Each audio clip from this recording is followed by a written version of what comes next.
Stunning waterfalls, beautiful forest trails, and a 19th century ghost town. This hike in Niagara is an easy stroll, but with epic payoffs along the way. Join me on this amazing loop trail set within 20 Valley in Niagara's wine region. Along the way, I'll show you the highlights and share information so you can plan your trip here. Today I'm hiking to Upper and Lower Balls Falls. These two beautiful waterfalls are located in Balls Falls Conservation Area. There's a couple different parking lots, but I would recommend parking at the visitor center. The cost to park is $14.50, but if you visit in the off-season like I did, it's $9. The visitor center is very nice and the staff is helpful. They have trail maps available and can answer any questions before you set out on your hike. Inside you'll find great displays and exhibits about the Niagara Escarpment. I thought it was pretty interesting and worth a look. They also have nice clean restrooms. I used AllTrails for this hike, and on the app it's called Balls Falls Historical Park Loop, which encompasses the Cataract Trail, the Village Trail, and the Bruce Trail. Setting off from the visitor center, you'll head down a small switchback trail toward 20 Mile Creek. So just to give you some wayfinding if you want to do this hike and you want to come to Balls Falls, the visitor center is behind the camera. You're going to come down this trail that I'm standing on now, and if you want to do Upper Balls Falls, you're going to hang a right and go up the trail this way. If you want to go to Lower Balls Falls, you go straight down, hang a left, cross the pedestrian bridge, and you'll be at the Heritage Village. This trail is nicely groomed and should be very manageable for most people. It's only a few minutes into the hike before you start to see and hear the river below. I found this hike to be very peaceful and scenic, and I couldn't believe how few people I saw along the way. The first highlight on this trail is the old Woolen mill, which I'm standing in right now. If you go through that door behind me, you'll get your first glimpse of the Upper Falls. Built in 1824 by George Ball, the 5-story Woolen mill produced cloth and yarn for many decades. At one point, it employed 30 workers. In the now abandoned village of Glen, Elgin, which we'll visit later in the video, homes and a boarding house were constructed for the employees. From the mill, Upper Balls Falls is only a short walk up the river, and this strange waterfall is unlike anything I've seen around here. The river has eroded holes in the side of the gorge, allowing spouts of water to flow from the shale. Depending on the time of year you visit, you may not see this. 20 Mile Creek is fed by rain, and during the dry times of the year like summer, this may be dried up. Visiting during spring is your best bet to see huge torrents of water flowing over the cliffs. The water was flowing pretty good the day I was there, and I took a few minutes to chill out and enjoy the views.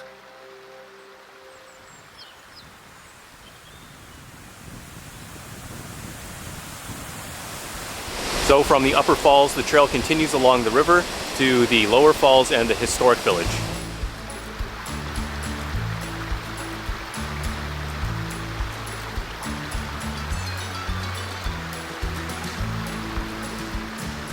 So I don't know if there's a better way to get down to the river, but from the Upper Falls, I had to backtrack to the Woolen mill, go through the door, and I found a trail that leads down to the river here. There might be a way down over there, but I couldn't find it. From the Woolen mill, there's a steep trail down to the river, but if you don't want to attempt this, just continue along the trail and it gradually heads down to the river. If you do choose this route, then you'll be rewarded with some stunning forest scenery and the relaxing ambience of the river. I wandered along the riverbank for a few minutes just soaking it in.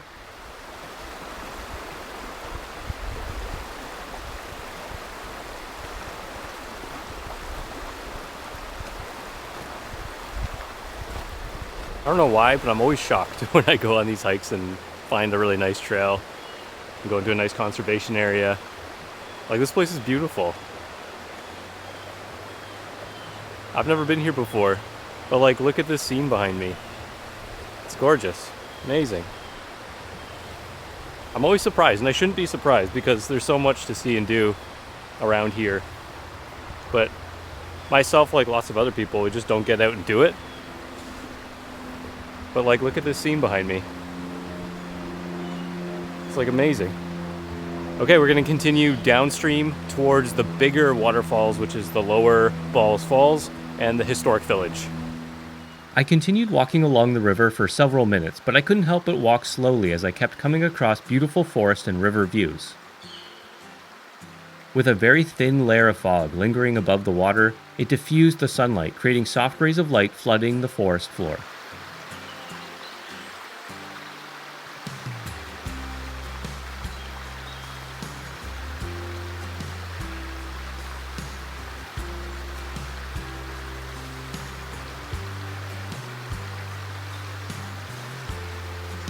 The trail follows the river until you reach the pedestrian bridge.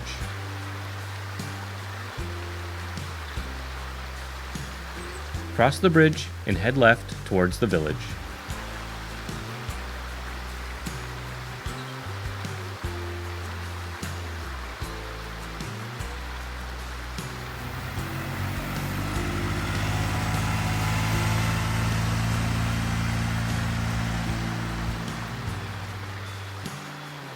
Now a ghost town, this hamlet was once known as Glen, Elgin.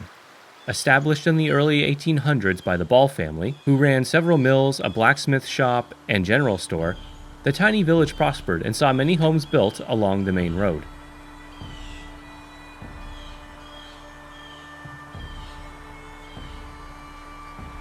Today, all that remains is the original Ball family home, a flour mill, church, blacksmith shop, carriage house, and a worker's cottage.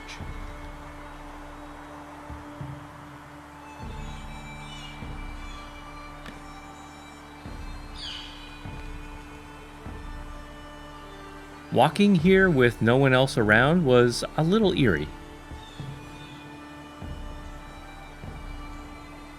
So the trail continues over a pedestrian bridge, past the visitor center, and then you got to cross the street to get to the small village. And from the village, we can continue on towards the Lower Balls Falls. Only a couple hundred feet away is the overlook to the bigger of the two waterfalls. At 90 feet tall, this is Lower Balls Falls.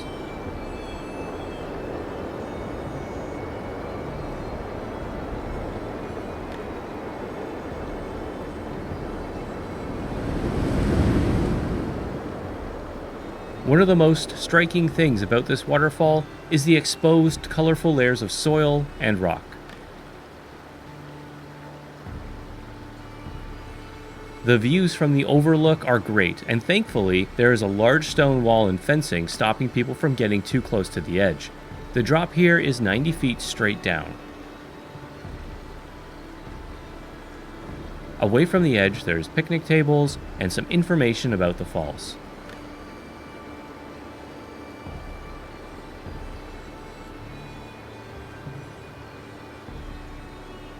To get back to the visitor center from the overlook only takes about 5 minutes.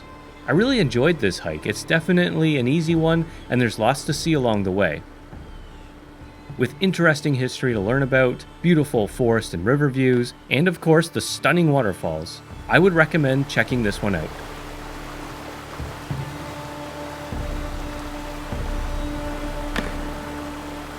I don't always know where I'll be next, but I do know I'll be out there exploring, and I invite you to join me. Thanks for watching. See you next time.